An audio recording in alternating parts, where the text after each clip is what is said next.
আসসালামু আলাইকুম। আমার দিনের বোনেরা, আমার দিনের ভাইরা ভালো আছেন তো? আলহামদুলিল্লাহ, আপনার বোন ভালো আছে।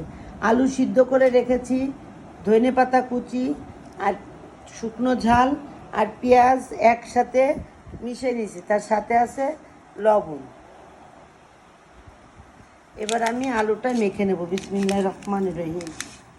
পেঁয়াজ আর শুকনো ঝাল যদি ভেজে আলু ভর্তা বানান, তাহলে এই আলু ভর্তাটা নষ্ট হবে না। আর কাঁচা পেঁয়াজ দিয়ে যদি আলু ভর্তা মাখান, তাহলে সেই পেঁয়াজটা বিকেলের আগে নষ্ট হয়ে যাবে। তাই সব সময় যদি দুইবার খেতে চান, তাহলে শুকনো ঝাল আর পেঁয়াজ তেলে ভেজে নেবেন।